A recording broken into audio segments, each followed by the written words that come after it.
We're leaving Taos, heading south on 68 to Chimillo, New Mexico.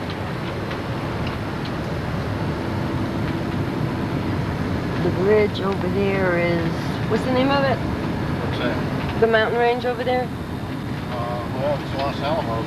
Los Alamos. Tommy Tom. Which is known to the natives as the Mountain of Death. That's where they experimented with the atomic bomb.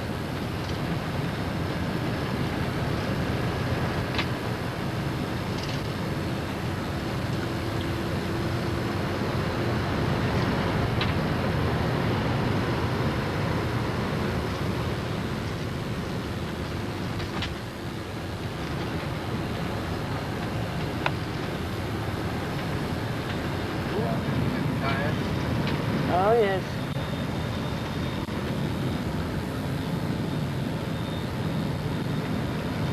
Bug launcher. This is where you see some more of this. This is where the Blue Trip product is. Yeah, those ladies we were with yesterday are probably on one of those. That's what they were doing today, going river rafting. Tell them it's Rio Grande River? Yes.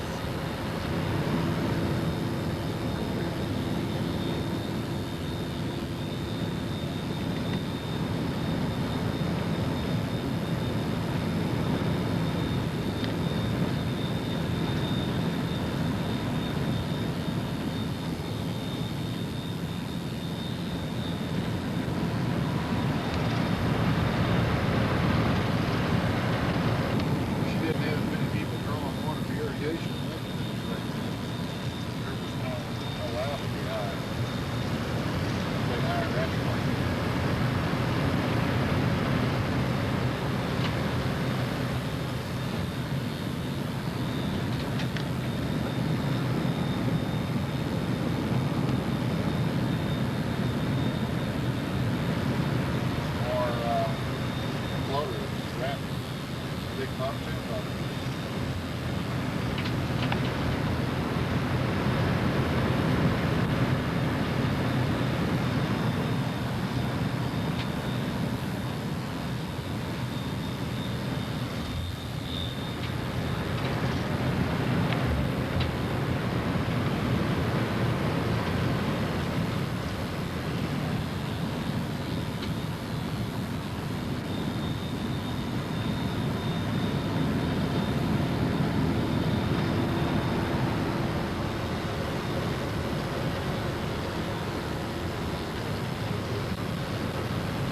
I think that's for someone else.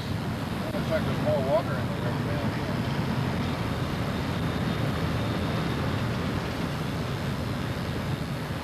Suspension of storm clouds. Kayakers. They're trying to come upstream.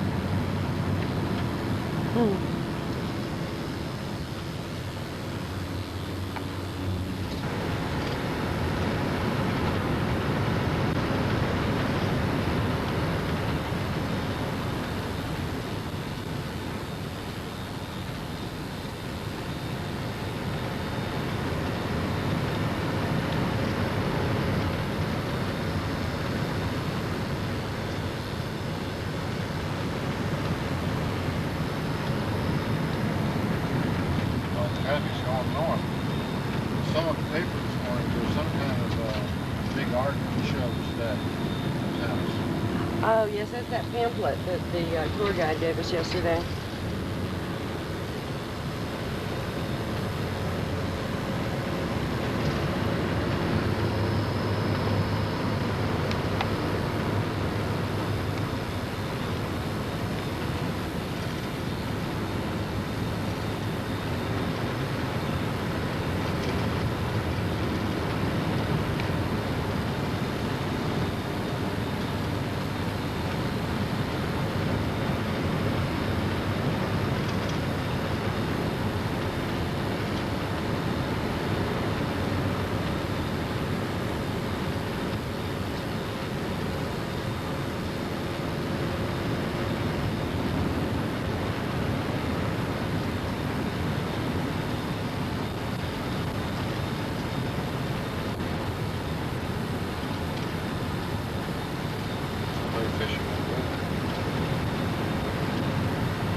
too.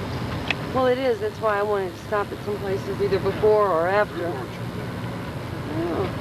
I wondered if that's some of those peach trees. Did that look like peach? No, it doesn't look like peach. That our tour guide said the Spaniards brought? More like an apple. You wanted to keep going through this town?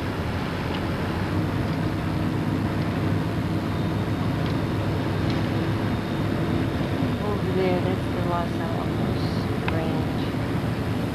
That's known as the Mountain of Death.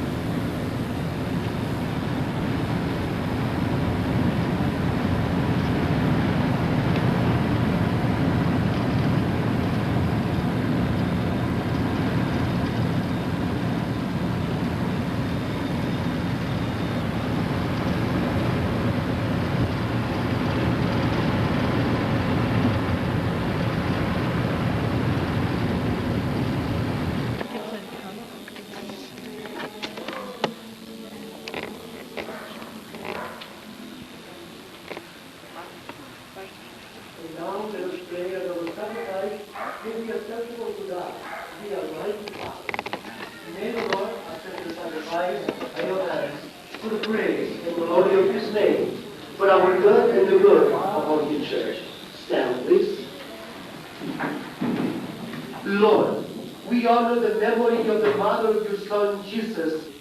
May the sacrifice we share make of us an everlasting gift to you. Grant this through Christ our Lord. Amen. The Lord be with you. Lift up your hearts. And let us give thanks to the Lord our God. Father, all-powerful and ever-living God, we do well always and everywhere to give you thanks as we honor the Blessed Virgin Mary. Through the power of the Holy Spirit, she became the Virgin Mother of your only Son, our Lord Jesus Christ, who is forever the light of the world. Through him the choirs of angels and all the powers of heaven praise and worship your glory. United with them and with their immortality, we praise you.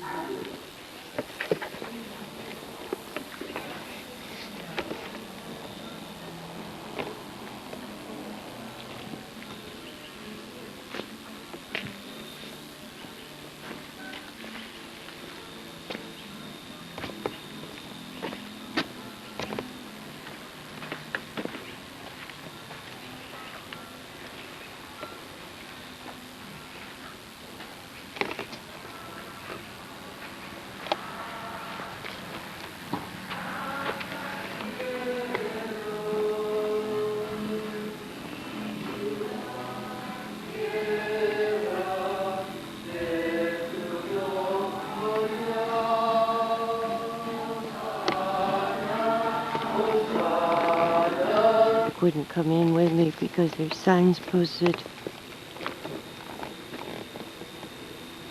saying not responsible for theft.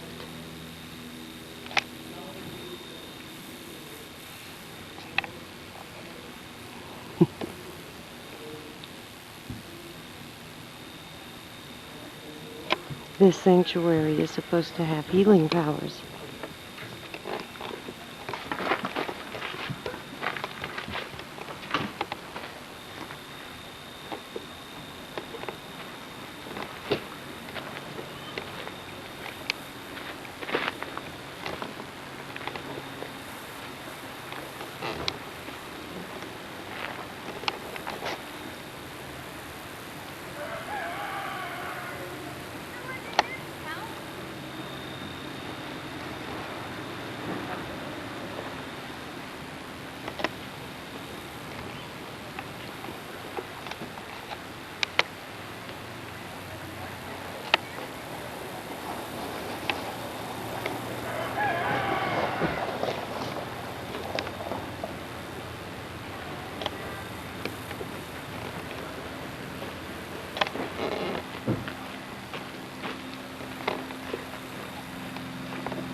This is behind the sanctuary.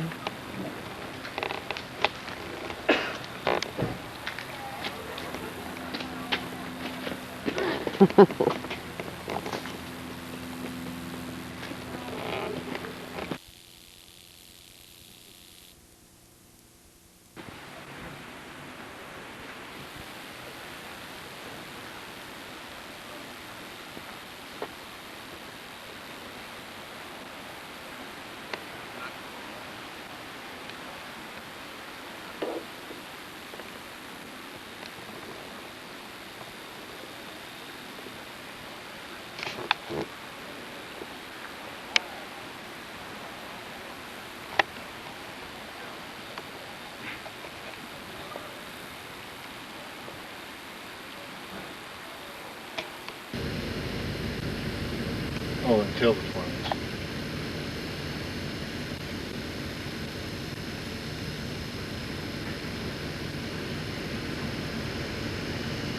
Leaving Espanola, traveling south on 84, or out 87.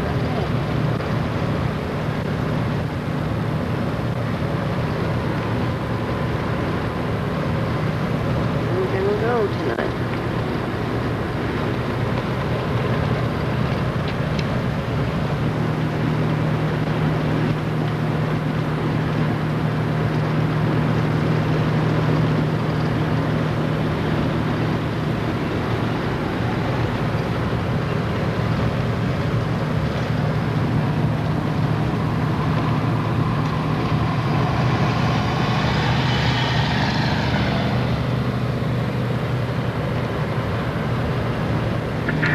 Years, the Pueblos have shared their land with the sons and daughters of Spanish-speaking pioneers from Mexico.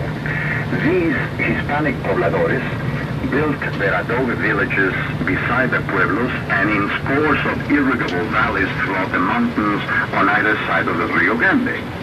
From that point of view, they were not Southwesterners, but Norteños, and which includes virtually anyone who speaks English and is neither Indian nor Hispanic.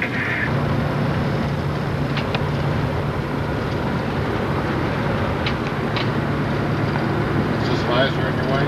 No, it's fine.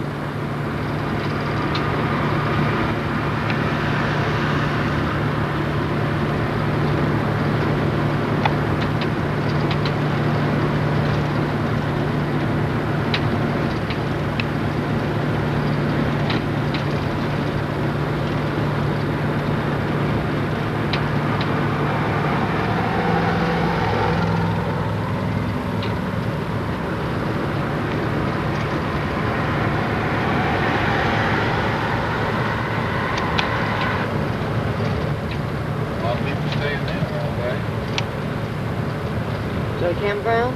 Yeah. Just new.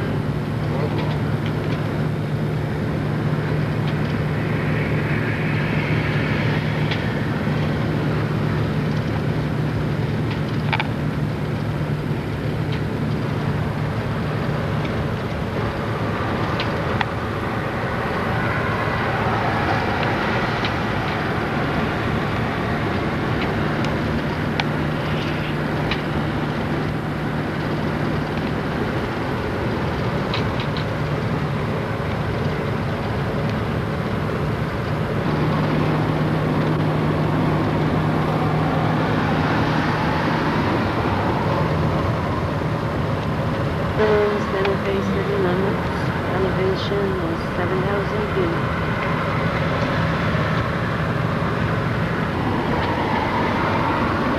A lot of adobe looking houses. And straight ahead, too.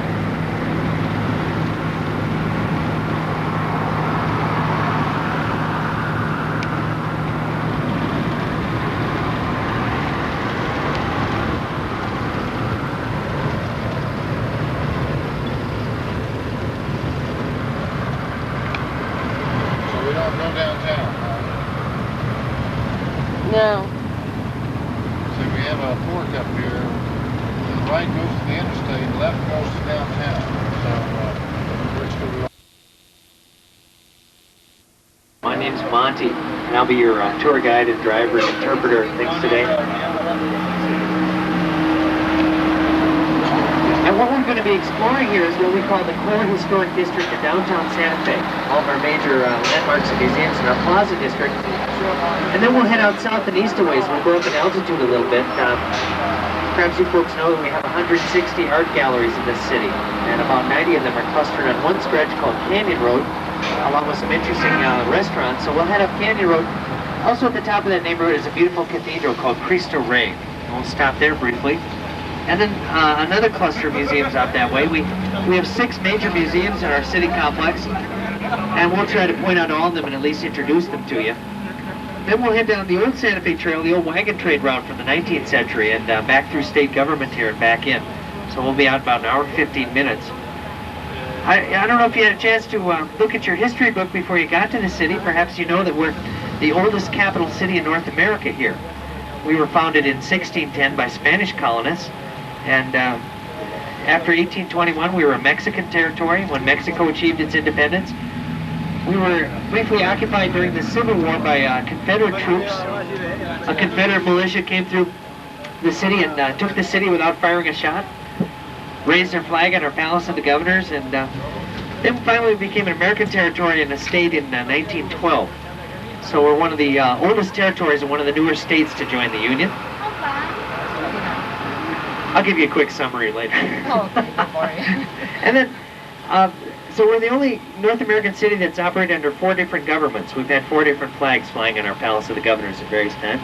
So it's a very rich, very illustrious history here, particularly for North America. And so I'll try to describe for you how the city looked in the 19th and 18th and 17th centuries. And if you all have any questions, you can shout them up at me, or else save them until after we pull in, and I'll stick around and answer what I can then.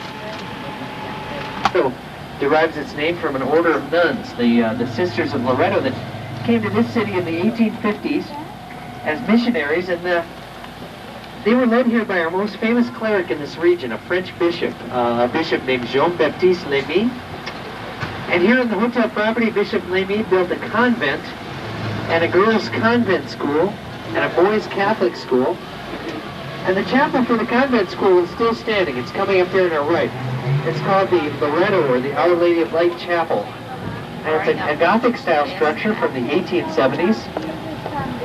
The only one of its kind here in the American Southwest. And inside the chapel is the miraculous staircase. If you haven't heard the story of the miraculous spiral staircase, you might want to pay your $1 and step in the sanctuary there. They'll play a very eloquent recording that describes that engineering marvel. Directly in front of us here is our most famous hospitality stop in the downtown circuit. This is our La Fonda Hotel, and there has been an inn or a hotel in this corner consecutively for 350 years. It wasn't always called the La Fonda. Back in the old frontier days, it was the Exchange Hotel. And the Exchange had a rootin' tootin' saloon and hitch and post and livery stables out front. If you believe the folklore, they say that Billy the Kid washed dishes here, which is a little bit like saying Washington slept here. But I'll tell you one thing I know is true. This hotel was the honeymoon spot for Zsa Zsa Gabor and Conrad Hilton. And if that isn't a recommendation, I don't know what is, because Zsa Zsa was something of a honeymoon expert, wasn't she? Like an 8-timer or so. And it wasn't even a Hilton then. Through the intersection here is the Central Plaza District, Santa Fe's downtown plaza. And this has been the commerce and cultural and fiesta center of the city for more than 400 years. If we passed by this area during the colonial times, you might have seen the toreadors fighting the toros. It was a bull ring at one time.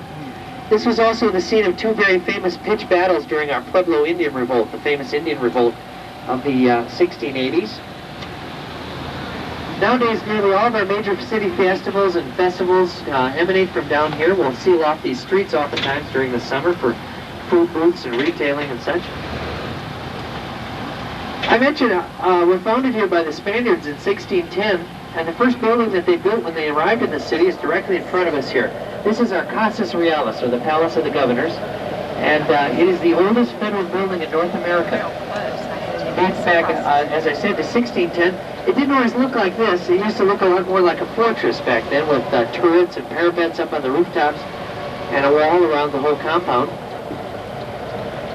And right now, this building is our State History Museum. So it's the first of the major downtown museums I want to point out to you folks. And you see a lot of folks under the port out here transacting business. I want to assure you that there's nothing illicit about that. Those are all Native Americans, usually Pueblo or Navajo ancestry. The goods that they're selling there are guaranteed to be either made by them or by an immediate family member. They are individually licensed by our state museum system to guarantee that, so it sort of represents your chance downtown here to buy factory direct, as opposed to indigenous peoples of Singapore and Hong Kong and Taiwan.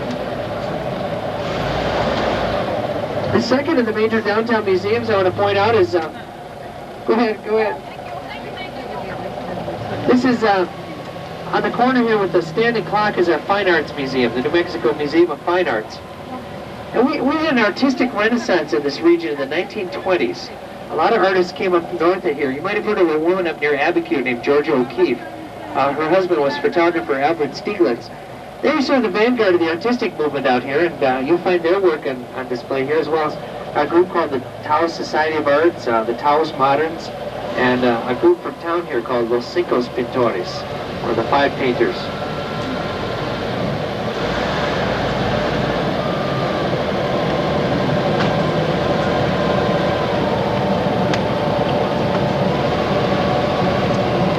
If you look off to the left side of the tram as we pass this archway to Lincoln Place, you will see Santa Fe's only escalator. That is the only escalator in the entire city. And at the top is a lovely restaurant called Cafe Escalera. And we only have one escalator and not very many elevators, because you might have noticed that we don't have any high-rises in this county. We don't have a big vertical identity, not a lot of need for elevators. That's a result of some laws we passed back in the 1950s. We created a thing here called a Historical Design Review Board. And the board decreed that you cannot build a building higher than 3 stories in Santa Fe County without a special permit. And also downtown here, you can only build in one of 2 architectural styles. Your building either has to be Spanish Pueblo or territorial style architecture. And they officially sanctioned 44 shades of Adobe Brown that you can paint your building with. I don't know why it wasn't, 43 or 46, but 44 officially shades of Adobe Brown. And so that's the result of what you see downtown here, a real cohesive architectural and color scheme. Some people call it a kind of a theme parky look. If you look through the intersection to the right here, you'll see a nice example of that territorial style architecture. That is our main public library, the main library downtown. And that building used to be a fire station. And when they kicked the firemen out and moved the books onto the property, they issued this big call for volunteers. They wanted you to bring your pickup and your wheelbarrow and help move the library. And they had a terrific outpouring of support. They moved the whole thing in a day. And after they got it back on the shelves and in the computer, they discovered that the Santa Fe collection had swollen by some 200 or 300 books. Folks using that opportunity to slip in their overdue ones and get a little amnesty here. I guess with nothing not honest here. On the right is one of our upscale restaurants in town, the Santa Cafe. Santa Cafe is sort of noted for celebrities and power lunches. There's been a lot of Kevin Costner sightings there recently because he's in town making a movie. On the left here is a block that's ringed by a stone fence in an oval shape. Wave those folks by on the right, would you? This is lined by a stone fence in an oval shape. We call it our Federal Oval District. And it's built in an oval shape because back in the 1880s, this was the original Santa Fe Downs. We used to race the ponies here, and do a little pari-mutuel betting. And they just kept the shape of the old horse track when they built up the block. And then just through the trees there is our federal courthouse building. That was begun back in the 1850s as a territorial capital. And it took them so long to finish it that we didn't need a capital anymore, so they turned it into a courthouse. I guess that's why they call us the land of mañana, because our construction projects tend to get finished mañana. Every once in a while you see a building here in town that doesn't exactly reflect one of 44 official shades of Adobe Brown. A good example here on the right, this is what we locals call the Pepto-Bismol building. It's actually the Scottish Rite Temple. And that's where the Freemasons hang out, and they've been there for about 80 years.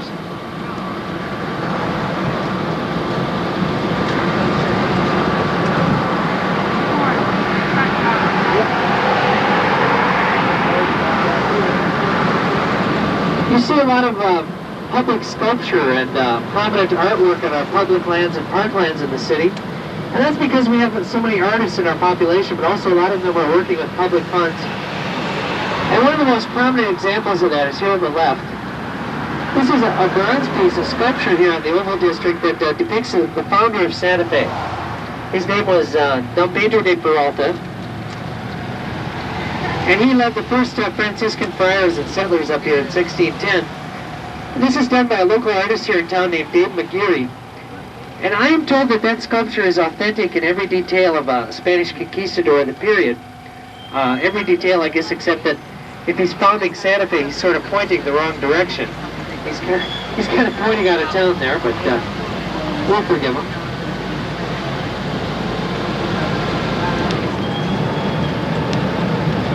But back in the frontier days, it was the old Fort Marcy complex. And Fort Marcy had a barracks and a mess hall and livery stables, blacksmith shops, a great big military parade ground. And then here to the west or the right of us was those kinds of establishments that tend to crop up around military bases and remote outposts, you know. Service the needs of them lonely soldiers. I guess what I'm implying is that it wasn't always a church, or even particularly church-like.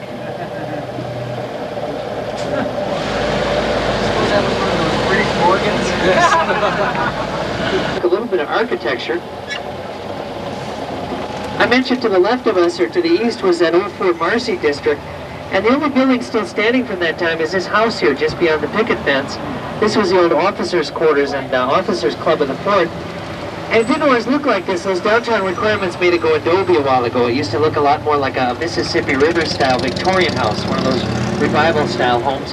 And you can still sort of see that influence on the shutters and on the front porch there. If we were in this neighborhood at the turn of the century, say 100 years ago, 1890s, early 1910, this red brick Victorian here, this realty office, would be the absolute apex of Santa Fe style.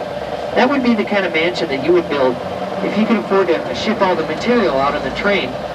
And if you couldn't afford it, you did what Mr. Pinkley Tully did here on the right at the Tully House. And that is, you got a lot of rusty red paint and you slap it on your walls, and then you get a much smaller paintbrush and a lot more friends, and you paint each individual brick onto your house by hand.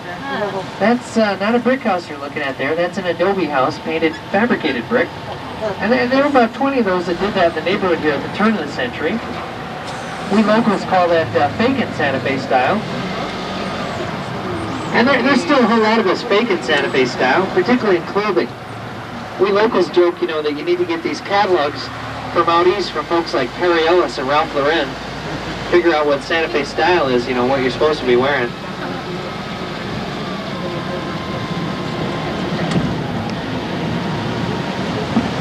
I mentioned those entertainment establishments, those recreational establishments cropping up around the old Fort Marcy.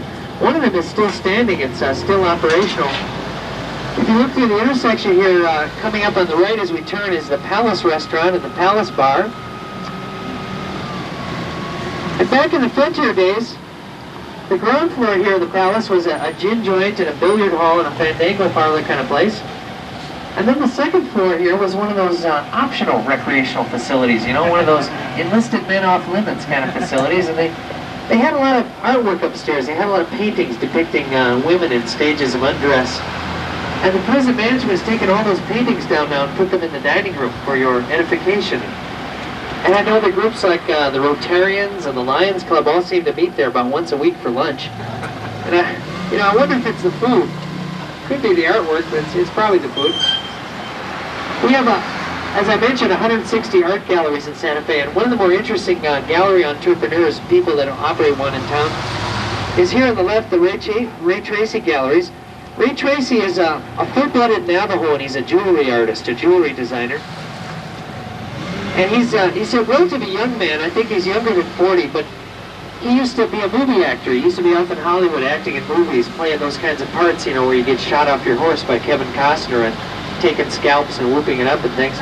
And that got awful old for him, and he was an awfully good jewelry designer, so he founded his company here, and now it's really quite an industry. He has more than 100 employees creating his designs. And one of the many varied entrepreneurs on the retail scene here.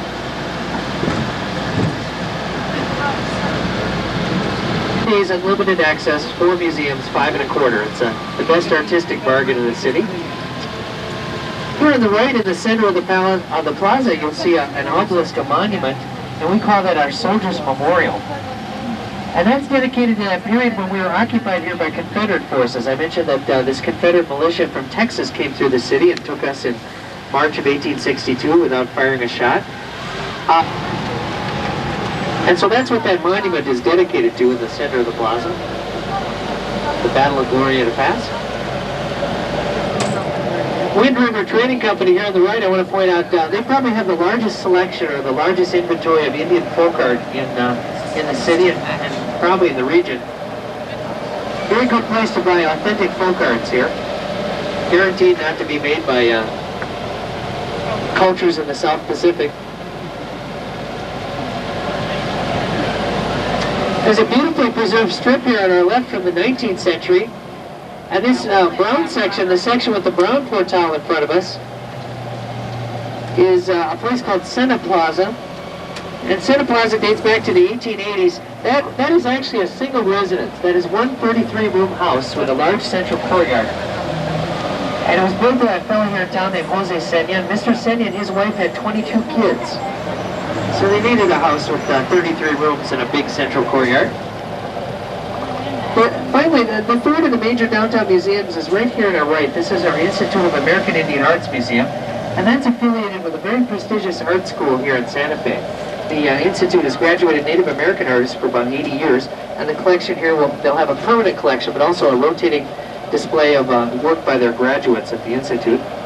Right now they're featuring the Allen Hauser Art Park, a sculpture garden. And Allen Hauser is a sculptor here in town with a big international reputation.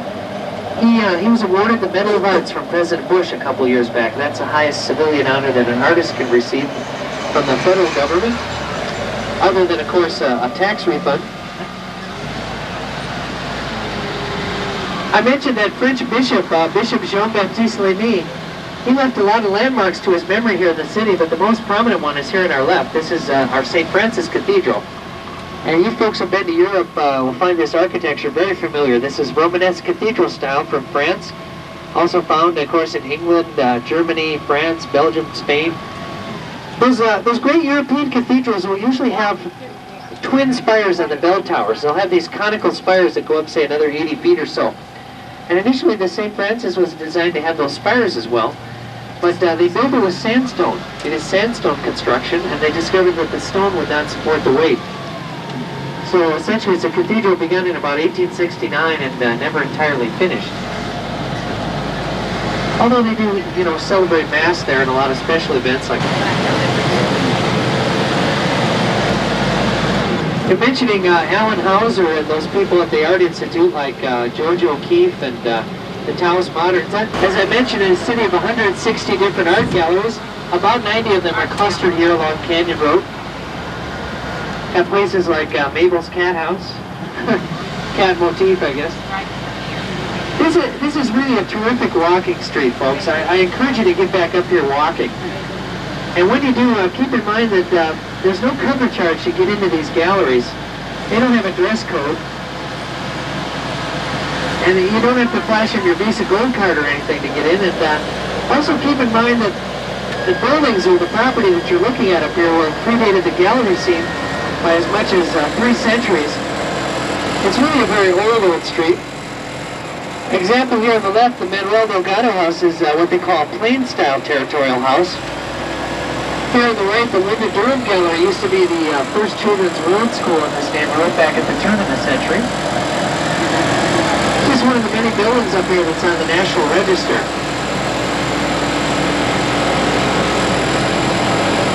Architecturally, the rule here on Canyon Road is the closer the buildings are to the street, the older they are. And that's because back in the 17th and 18th centuries, they didn't have these laws that required you to build back to things like sidewalks or curb and gutter. So Canyon Road is a big revenue source. It's a big employer here. It also functions as a kind of a signal scene for a group of people.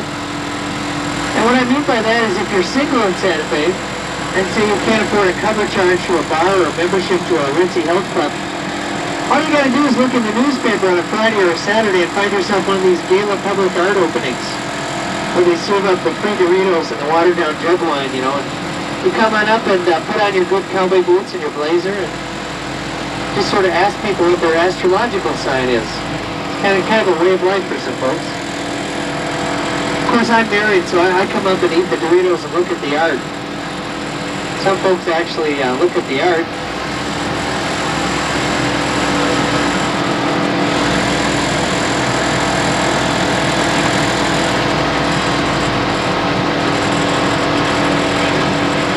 And when you get tired of looking at art or you need a break, you can stop at a place like Celebrations here on the left. Get yourself an iced tea and a sandwich and just sort of contemplate whether or not you actually want to spend 5 figures on that piece of sculptural house. Unfortunately, they're closed on Mondays, but you come back here tomorrow and you can taste the winner of the Taste of Santa Fe.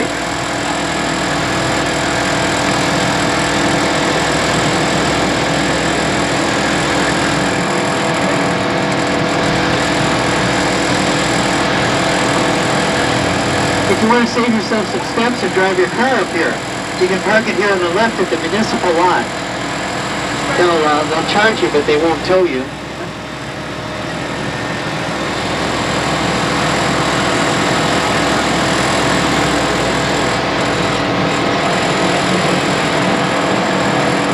Now we're heading out of the retail strip here into residential, what they call the Upper Canyon Road neighborhood.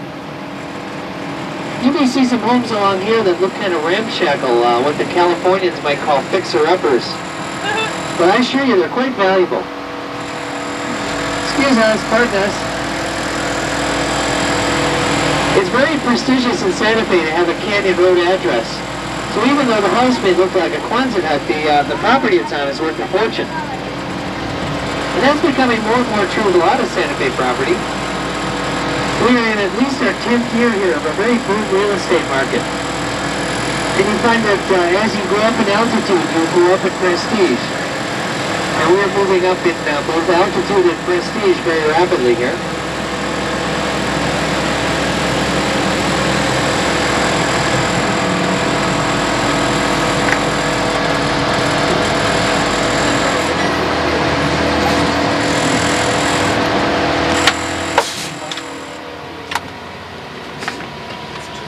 I wanted to talk about water for a second. I mentioned this is a very old street, and it predates the gallery scene and even the residential by quite a bit. Back in the 17th and 18th centuries, this was all crop fields and farmland and livestock pastures.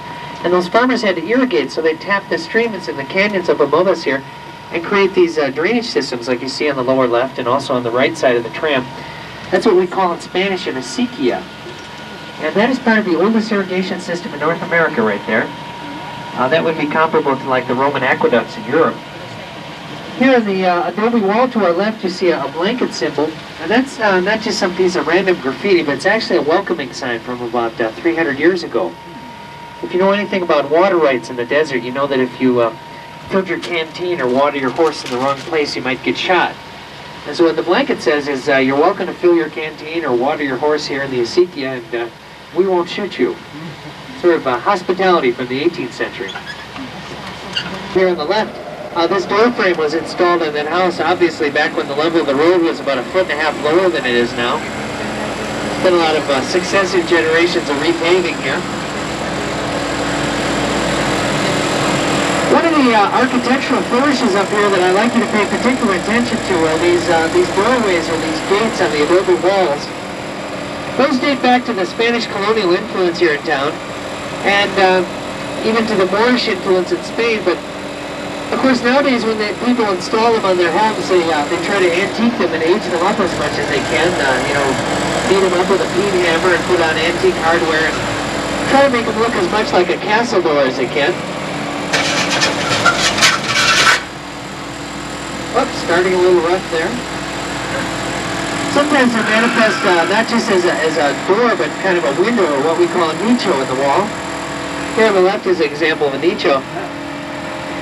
Yeah, I was showing that to somebody last week, and they said, yeah, what are those things for? Is that where they deliver the pizza? And, I guess you could, or put the cat out or something, but... Again, that's part of the Spanish colonial influence here in Santa Fe. And that's a very influential time in also furniture. You go to the shops and galleries downtown, you see a lot of Spanish colonial furniture. And religious icons. We were a Catholic culture during the colonial times. Catholics use icons in the worship service.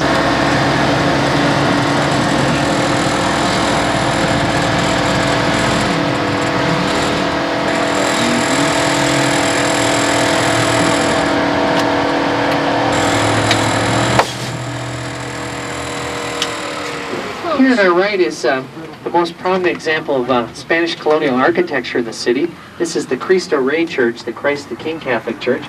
And you folks are welcome to step out of the tram here and have a walk around, stretch your legs, take some pictures, and I'll talk about this for anybody who wants to stay within earshot of me. Also inside is a really spectacular altarpiece. The altarpiece in this church dates back to the 18th century, the 1790s. Across from our Palace of the Governors downtown, we used to have a military chapel in the colonial time. And they carved an altarpiece for that chapel that was 3 stacked pieces of carved sandstone about 30 feet high. They reconsecrated and sold off that property to retailing. I think the Woolworth store is standing there now, but they saved that altarpiece and dismantled it, put it in that St. Francis Cathedral that we drove by. And it stayed there for a decade. Mud brick or adobe brick fence. On the right is what we call a lodgepole or vertical lodgepole fencing. And usually they have some derivation to our frontier history. For instance, if you're a settler in Santa Fe, you know, goats or chicken or turkey to protect, but it's just an example here in Santa Fe, the functional becomes decorative. The functional is decorative out here. It's true of a lot of things. It's true about landscaping. If you go out with a real tool in Santa Fe, they'll look at a lot, you know, they'll point to the juniper pine and the chamisa bushes and the snakeweed. They'll say, yeah, this lot has been xeriscaped. That's a big realtor's term in town, xeriscaping. And what they mean is we let the damn weeds grow. Well, you notice we're not out here walking behind our lawnmowers either because we don't have lawns. We got the xeriscaping thing.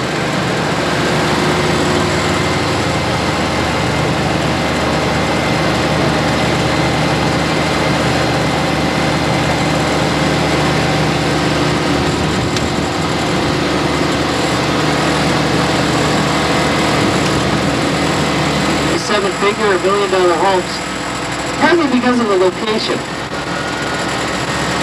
We don't allow people to build like that in the ridge tops here in Santa Fe County anymore. And of course the consequence of that law is to make the ones that are already up there, you know, double and quadruple in value.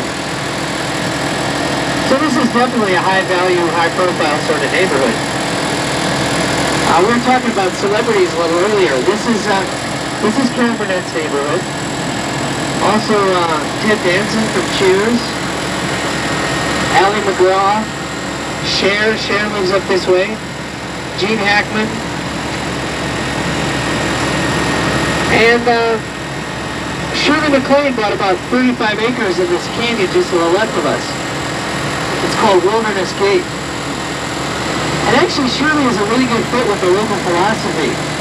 Because there's a lot of folks like her that are, you know, questing for vortexes and past lives and such. We find in Santa Fe that the New Age is a lot more than a hobby. We have an expression in town that goes, you move to Santa Fe and invent a job description and fill it. And the job that a lot of people favor is this holistic stuff like rolfing and reflexology and psychic surgery. We actually have a pet psychic in Santa Fe. An interspecies psychic, tell you what your pet is thinking. I figure, hey, for $10, I'll tell you what your pet is thinking, but I guess I'm not certified or something.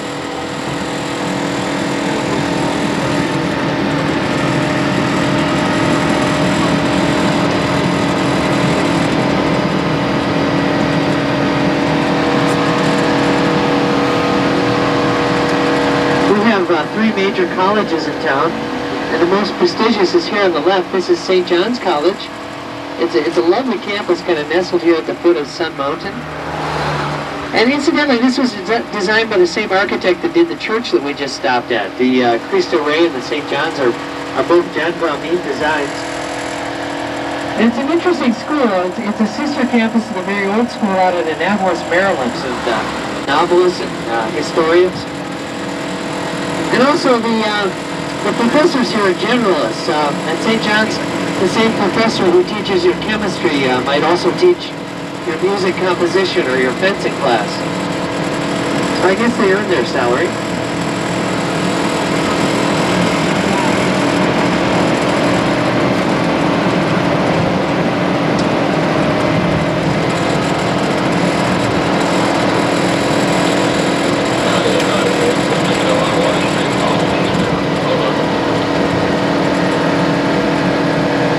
If you look up to the right here, into the Sangre de Cristo Mountains, kind of in the 2 o'clock position, you can see that a lot of our aspen is turning now. And also you can see our main ski basin, the log-off section of the hill there is our Santa Fe ski area. That's about 17 miles from town. It makes for a very scenic drive if you want to head up there. You head through Hyde Park on Hyde Park Road up to the ski basin, watch the aspen leaves turn. And I hope some of you folks come back here between November and April and come skiing during our ski season. We have about a 60-inch base for most of the ski year and shorter roof lines in Colorado. The 1920s, and nowadays it's a convent and a seminary. If you're really wealthy in town, if you got high school kids, you're going to want to send them to our most prestigious private high school. Coming up out here on the right is Santa Fe Preparatory School, or Santa Fe Prep.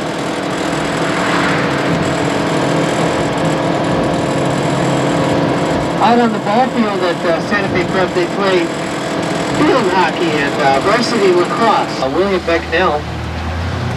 William Becknell used to live off in New Franklin, Missouri in about 1821. And he was deep in debt and didn't see any rational way out of it, so he loaded up a mule train with everything that a settler could want, you know, things like belts of cloth and sacks of flour and rope and tools. And Becknell rode or walked with his mules 700 miles across all this hostile Indian land to Santa Fe. He sold everything he brought at a roaring profit. So he turned around and did it all again with a wagon train. Opened up what we call the Santa Fe Trail. The old Santa Fe Trail was a wagon train route that flourished between here and Missouri for most of the 19th century. And nowadays, the paved remnants of that old Santa Fe Trail head downtown to the plaza. It culminates down on our central plaza downtown. And so we are turning here onto the last paved remnants of that old Santa Fe Trail, that old wagon train route of the 19th century.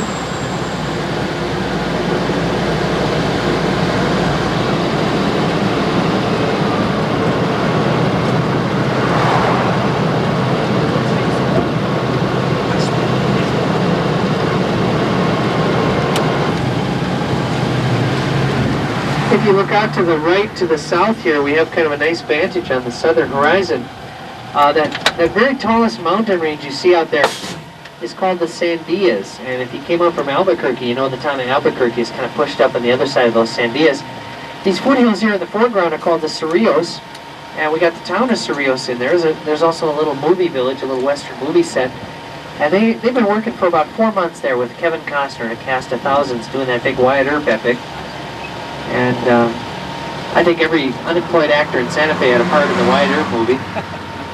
Up to the left here to the east, the mountain range is called the Ortiz, and all the mining legacy of the region is based up in the Ortiz. We have gold and silver and coal and even turquoise in various places up that way. And they've been mining that for about 200 years.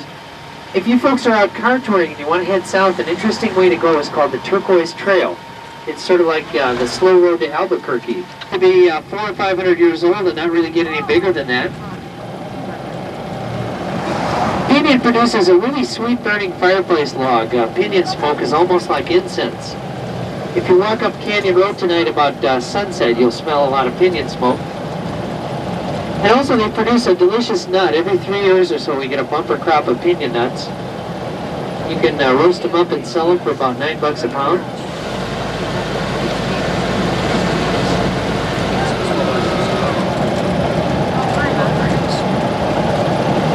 I pointed out those museums downtown. There's a cluster of 3 more excellent ones out this way.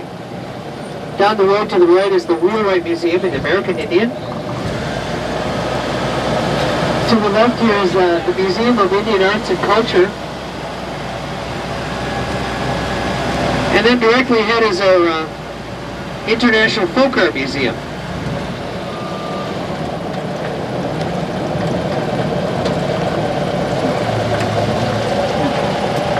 So we have kind of a nice vantage here on the western horizon. If you look out to the right, to the west, that mountain range is called the Jemez. It's spelled J-E-M-E-Z, and they look quite distant, but they're actually only about an hour away by car. If you look on this adjacent ridge, you see a little white teepee. And if you look above the teepee into the foothills of the Jemez there, you can see the town of Los Alamos. Los Alamos might ring a bell from your war history. That's the city that they founded around the Manhattan Project. Oppenheimer and all those physicists were up there splitting the atom and creating the atomic bomb, trying to win the war for us. That all got started about 50 years ago in July. We had a big 50th anniversary of the Manhattan Project here. They opened a new museum there called the Bradbury. Also, just adjacent to the town is a secret valley kind of tucked back in the mountains that features those Anasazi cliff dwellings, these cliff ruins from the Anasazi period. It's called the Bandelier National Monument. And that's a terrific place to go on a day trip with a picnic lunch. You can actually hike up inside the cliff dwellings and get an idea how it felt to live out here about 2,000 years ago. And they have park rangers and interpretive center and things to answer your questions. Some galleries downtown and see literally thousands of pieces of Indian folk art. And it gets a little confusing with just the person selling it to you to explain it all. Pottery is a good example. This museum is featuring pottery right now. And here in New Mexico, we have 19 Pueblo communities. And each of those has an indigenous pottery style.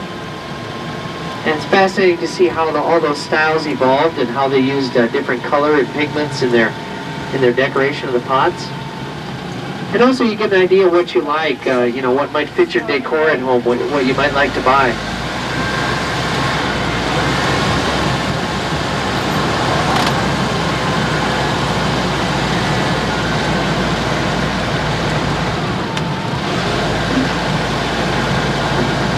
Until about 1879 when we got the railroad here.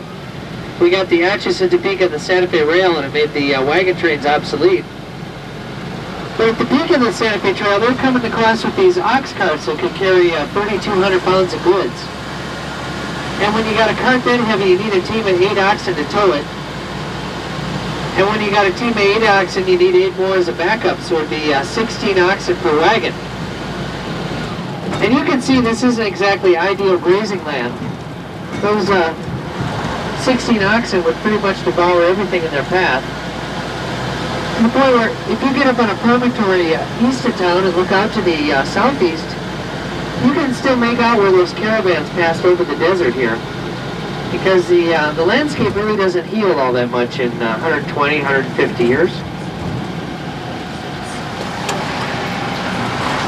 And of course, and they tow you downtown that way to transact your business. So they call this whole area the switches, or the bill switches, because they'd switch teams on you.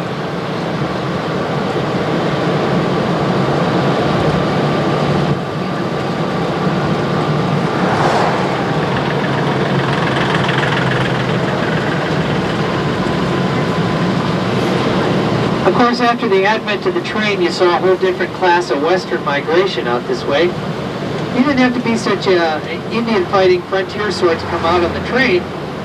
So you saw a lot of carpetbaggers and shysters and refugees, and also a lot of women. A lot of women coming out west for the first time. And 2 of the more interesting women to come out to this area on the train were a couple sisters out of Boston. Their names were Martha and Amelia White, the White sisters. And they were from one of these really wealthy social register sort of Boston families. Matter of fact, they're kind of embarrassment to their Boston family because they were the kind of gal that liked to hang out all night in gin joints and smoke cigars and not come home for days.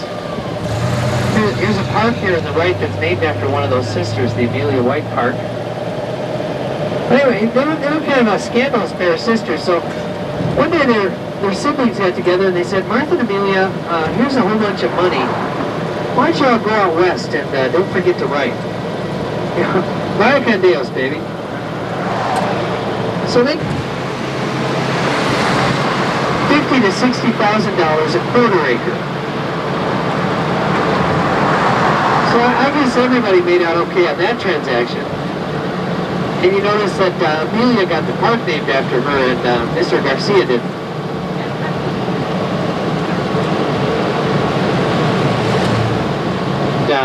Again, that wagon train route, the old Santa Fe Trail that those ox carts used to take on their way down to the plaza downtown. Like a lot of the roads in Santa Fe, it's definitely a horse and buggy trail. Definitely laid out before the advent of the car.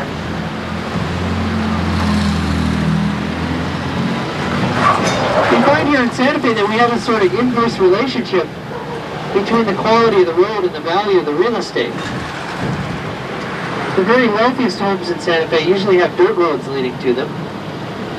And that's why here in Santa Fe you see a lot of those $50,000 Range Rover vehicles or Mercedes Jeeps.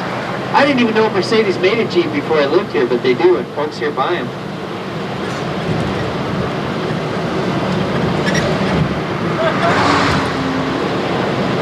I'll point out my favorite bookstore in the whole city.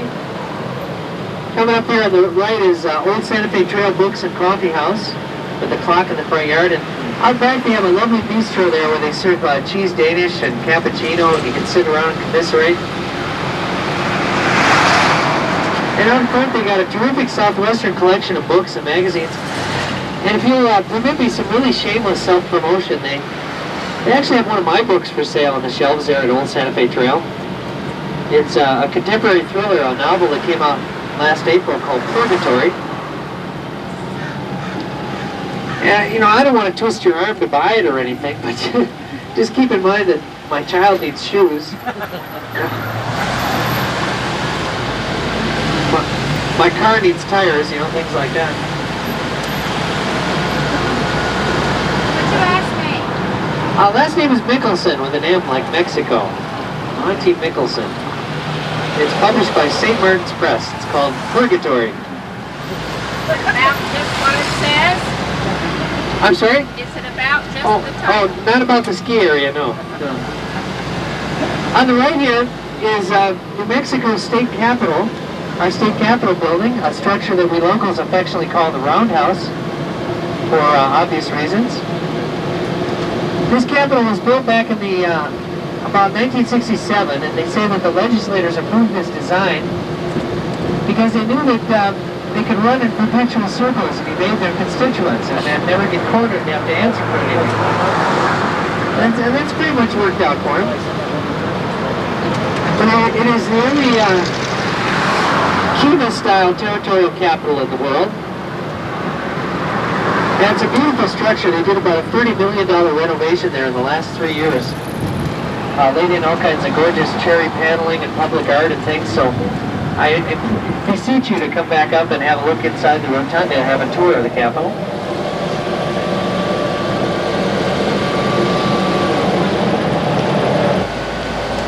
And nowadays those have been refurbished and turned into individual units for a bed and breakfast here in town. A lovely bed and breakfast called El Paradero.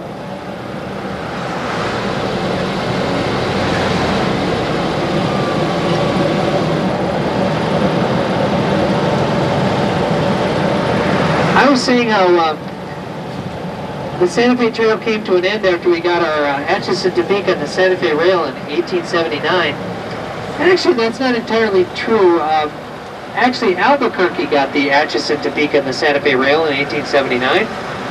And Santa Fe had to wait another decade or so before we got a rail spur.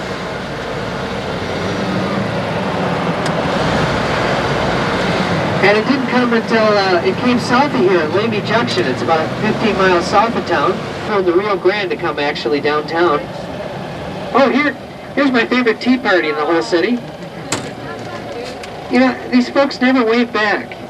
I wave at them, they never wave back. Anyway, we got the Denver and the Rio Grande after the turn of the century coming downtown here. And that petered out after about the 1930s, but a lot of the buildings remained, and in the past few years we've gentrified and remodeled and refurbished a lot of the district here. It's what we call the Guadalupe district or the Rail district. So you find some lovely galleries and terrific restaurants. Directly in front of us is the old station house here. This is Tomasita's restaurant. Tomasita's usually gets voted the best local cuisine in our city tabloid, the best northern New Mexican cuisine.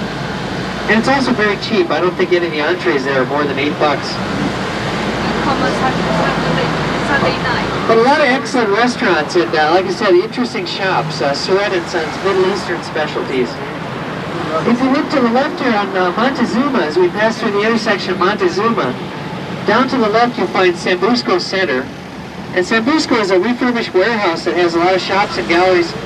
And they happen to have my two favorite clothing stores in the city there. For women it's Bodhi Bazaar, and for men it's Sambusco Outfitters.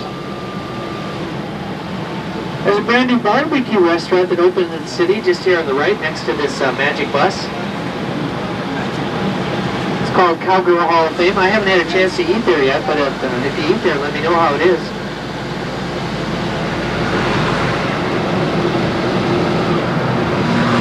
On the left are Santuario de Guadalupe. It's just one of the many prominent churches in the city. This one happened to be built in about the year 1800.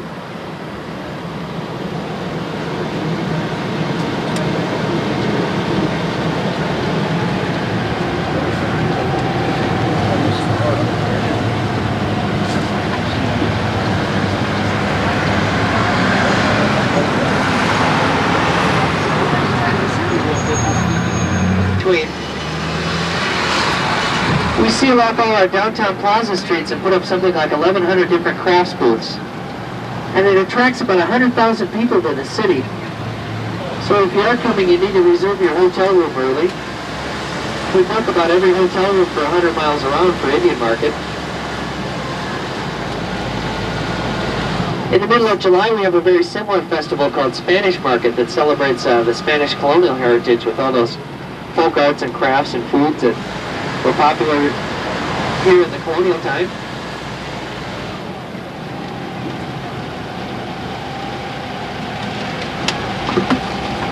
On the right here, a little bistro called Galisteo News.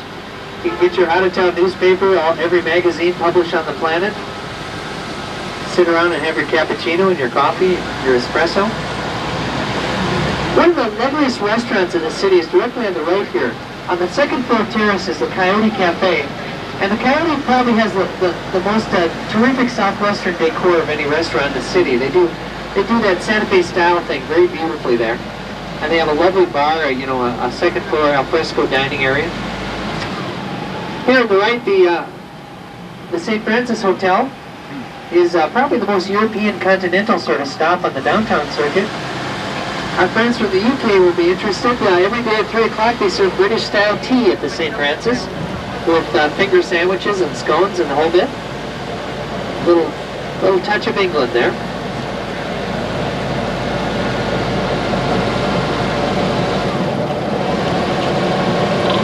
Hello, Charles. This is Monty. I'm on Water Street and heading in.